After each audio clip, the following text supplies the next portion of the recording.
So in this module, I just want to explain a few of the costs that you need to be aware of when you're selling on Amazon. Now, Amazon will take a commission on everything that they sell, whether they're shipping it as FBA, which is the prime, or whether you're shipping it yourself out of your own warehouse, the commission will be the same. And typically it's about 15%. Some categories are 8%, some categories vary a little bit from it, or 12%, but for most products it's 15%. So they're going to take that no matter how it's shipped, whether they ship it or you ship it yourself. Then on top of that, Amazon, if you're doing FBA, which is what you want to do because customers trust FBA more than they trust you to ship it, and that's their preferred way of receiving stuff, is via Prime or directly from Amazon. Amazon's going to charge you a fulfillment fee. And these fees that Amazon charge, in most cases, are astronomically low, way lower than what you can actually fulfill it for. Unless it's a very small item like an earring or a small piece of jewelry, you're probably not going to be able to beat their fulfillment rates. Now, in some cases, on really big, heavy items, big, bulky items, you might be able to beat them by doing FBM because you're going to have to pay twice to ship that in, once to ship it into Amazon, pay high storage fees, and then have Amazon ship it out. So in those cases, sometimes, big refrigerators or big things like that, it's better for you to ship yourself or to drop ship. But in most cases, Amazon FBA fees are just ridiculously low. Also, the fees to ship into Amazon are ridiculously low. So when you actually are shipping your products from your 3PL or from your warehouse or from your house or wherever you're storing your items into Amazon, the prices are really low. Amazon is partnered with like UPS and FedEx so you can ship individual cases in. Typically, you can only ship up to 150 items in a case, so no matter what it weighs, and they don't really like things that are over 50 pounds. We'll talk about that more in another module. Or you can ship by pallet. It can be a full truckload of pallets or a partial truckload of pallets, and Amazon has partner carriers that will ship that in, and their rates are super low, and you can set these up within the Amazon Seller Central. When you go in to create a shipping plan, you can actually choose how you're going to ship it, and Amazon will organize the label and everything and just deduct the amount from your Seller Central account, from your sales. And so their rates are super low for that. But the fees that you're getting charged on Amazon are very important to keep in mind because they can add up. Even though they're reasonable, they can still add up. There's also storage fees on Amazon. So Amazon, depending on how much space it takes in their warehouse, it's not so much based on the weight. Shipping fees are based on the weight and the size, but the storage fees are more based on what's the cubic size, how much space does it take up. And Amazon will charge you both a monthly fee and a long-term storage fee. The long-term storage fees kick in at 6 months. So if you have slow-moving inventory, Amazon doesn't like that tying up shelf space in their warehouse. So they will charge you some pretty hefty penalties for items that stay more than 6 months. So you typically want to try to move your inventory, be working and turning your inventory at least 4 times a year, ideally 8 to 10 times a year if possible. That's called inventory turnover. Just by example, a company like Walmart, in their stores, they turn their inventory over 8.3 times per year. The average Amazon seller is probably closer to 3 or 4 times. Some of the guys doing supplements and the big heavy things are weekly or even monthly. But those fees can really add up if you don't pay attention. Another thing that can make a huge difference is the size of your product. So the packaging. So when you're thinking about the fees that Amazon's going to charge for fulfillment and for storage, it's not just the size of the product, but the size of the packaging.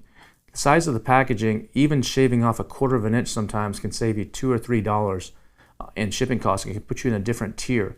Down below, there's a link to all the current shipping fees on Amazon, and you can see the size and weight dimensions. So if you're able to engineer your product to where it folds down, or it collapses, or the actual packaging can fit into the next tier down, you can oftentimes save a tremendous amount of money on your fulfillment fees. And this is something that a lot of people overlook. And they just accept whatever the factory says. This is the size of the box, we put it in, and take a look at that and see if that's within a close range of getting into the next tier down. And if it is, see if you can't re-engineer that packaging or the way the product is assembled inside or broken down inside so that you can get that down to the next level. That's why IKEA and everything you put together, you buy at IKEA, you put together, they're doing that same thing. They're engineering it to keep their packaging to a minimum, the footprint to a minimum, letting you do all the work. Another thing to keep in mind is the storage fees on Amazon are different between January and September and the fourth quarter, which is October to December. In October to December, they typically go up quite a bit. And you can see this in the profitability calculator. If you have the X-ray extension from Helium 10 that Bradley showed you earlier installed in your Chrome browser, you can actually pull up on any product on Amazon that's already existing, the profitability calculator, and you can actually see how making changes in the dimensions or the weight can impact your bottom line right there in that calculator. Another thing you got to keep in mind is dimensional weight. Sometimes something is lightweight, but it's big. Picture a big, huge balloon, birthday balloon or something. That can not weigh much, but it dimensionally can take up a lot of space.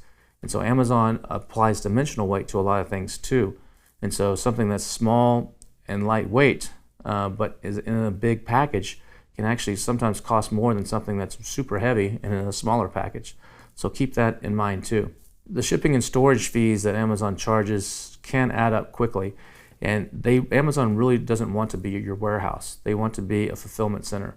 So they like your products coming in and going out as often as they can. So what they do is they have a score that they assign to every seller called an IPI score. And this takes into effect how often you're shipping things in, how well you're managing your inventory, how often you're selling through it, how often you're replenishing it, how long is stuff sitting there. And if that score dips below 450, at Amazon will start restricting what you can do. They'll start restricting how much new stuff you can send in. They'll start restricting a whole bunch of things, and that can really negatively affect you. So you got to make sure that your IPI score stays above 450, or you're going to have some pretty bad troubles selling at Amazon. Another thing is just keep in mind is that commission that I mentioned earlier, that 15% commission. That commission is the price the customer pays. So if you're offering a discount, if your item is normally $20 and you gave a $5 coupon, that 15% is going to be based on the selling price of $15, not on $20. So that's based on the price, the final price that the customer pays is what that commission is based on.